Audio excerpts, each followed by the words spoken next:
Hello, this is Gors Horror Movie Month number 12, and this oh, sorry, this is Gors Horror Movie Month number 12, and this time I am going to review the horror musical opera Repo, the genetic opera. Obvious. So, yeah, I'm here to review this, and I'm going to, obviously. But before I do that, let me tell you one thing. This is going to be an unedited review for this film, and also, this is going to be different from all my other movie reviews, but like my regular ones. I'm just going to give this a 0 to 10 rating. I'm not going to do the, story point 6 and all that crap. I'm just going to give it a complete score right at the end, and that's going to be for all the Gors Horror Movie Months. Even the games, I'm going to do it like that. So, yeah, anyway, that's all I really have to say. And let's go on to the review of Repo, the Genetic Opera. Yeah.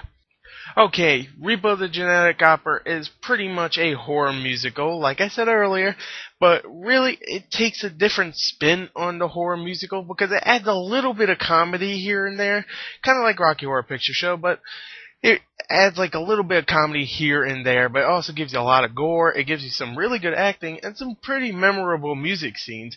I mean, like music numbers, not music scenes. But this is also an opera, so let me just say right here, there's a lot of people just talking in, like, song, pretty much. They'll be like, can you hand me the Doritos? Sure I can. Like, it's an opera, so it really is the genetic opera. It really is a lot of people not singing, for any reason besides just to have their voice like this. But when they get into music numbers, and you can tell when it gets into music numbers because it just goes into a loud orchestra because this is the genetic opera. So it's really like the heavy metal version of an opera and a really gory version of one.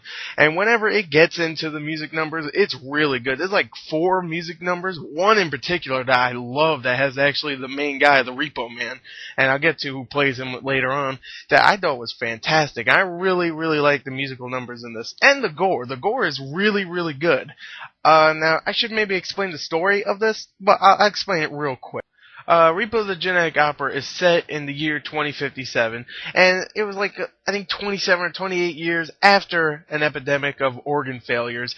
And pretty much this biotech company, GeneCo, merged to provide organ transplants to all the people that are like, yo, my organs, they're not working, so I need new ones. And they're like, I'll get you new ones. But the thing about this company is if you do not pay for these organs, or you do, like, just say, screw it, I'm going to run away or something, or, just not pay for them, the company will send out the Repo Man and take your organs back in brutal means, any kind of means necessary. And you might have heard this story before. It's the same story in Repo Men that came out this year, and this came out way before Repo Men. But Repo Men also was made at the same time, so before people go, oh, this copied this copied this, okay, shut the hell up. They both came out at the same time, and Repo Men was actually a book way before a movie, and also Repo the Genetic Opera was actually a show before it was a movie, so I don't know who copied who, or they just thought the same thing up, but whatever. Before people go in, copy,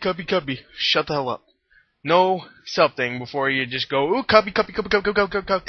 Okay, so anyway, the story is pretty good, though. It's still original, even though there's only 2 films. There's 2 films that have this story, but still really, really interesting. And for a musical, that's even better. So yeah, let's go on and let's talk about something else. What did I like in the film besides the musical numbers and the gore? I really like the acting in the film, mostly because everybody in this film can definitely sing. That's what I really like. When you get a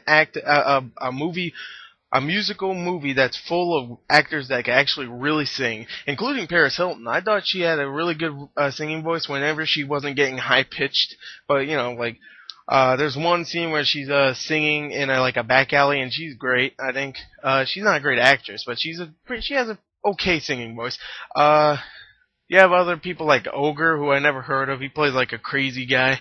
Yeah, he wears people's faces as masks and stuff. He's crazy. He's like a Leatherface, except crazy. Well, funny crazy, Bill Moseley, who is like the king of horror nowadays, and he's awesome. If you don't know who he is, search him up. Paul Sorvino, who is Paul Sorvino, and he has a great singing voice. I'll tell you that right now. So yeah, he's pretty good. But the main two I want to talk about, actually the main three I want to talk about.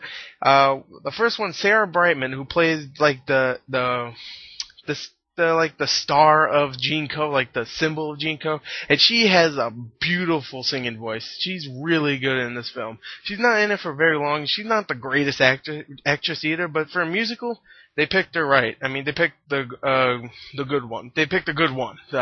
Can't talk anymore.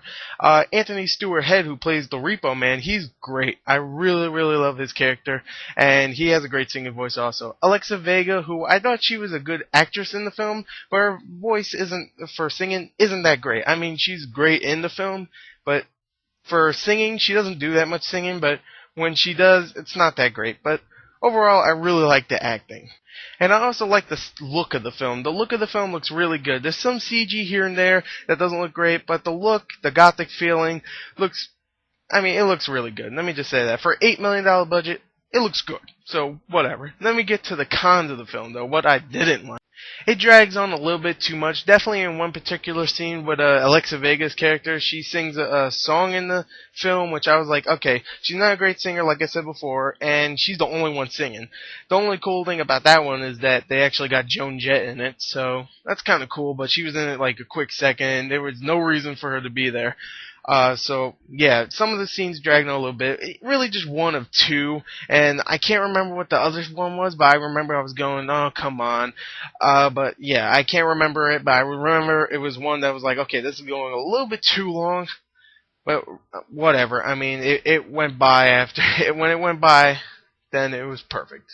When it was done, it was perfect. So yeah. What else did I hate?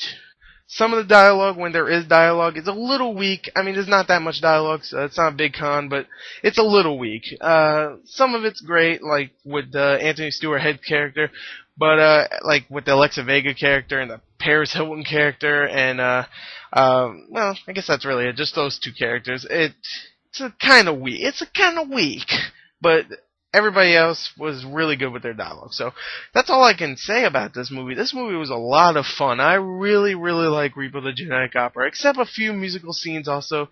Like I said before, the 17 one, and there was actually one other one that was kind of boring.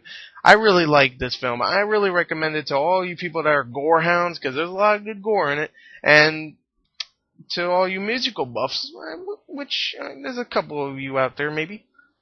I'm not really sure. Hopefully, because I like my musicals, so I hope there's some other people that like their musicals. If you like musicals, if you like blood, if you like guts, and you like some good acting, then guess what? You'll like this film. Go check it out wherever you can, on Netflix, Instant Stream, or just on Netflix, rent the freaking DVD, or go pay $1 at your Redbox and go rent it. It's probably there too. Or just buy it for like $10. Come on. Be a gentleman and buy Repo the Genetic Opera. Okay, it is better than Repo Men. Just say it right there. But I still like Repo Men, so whatever. Anyway, I'll give Repo the Genetic Opera 8.5 out of 10. It has some problems, some weak dialogue, and some boring parts, but still 8.5 out of 10. I really like it. It's definitely a cult classic, so check it out. See you. Goodbye.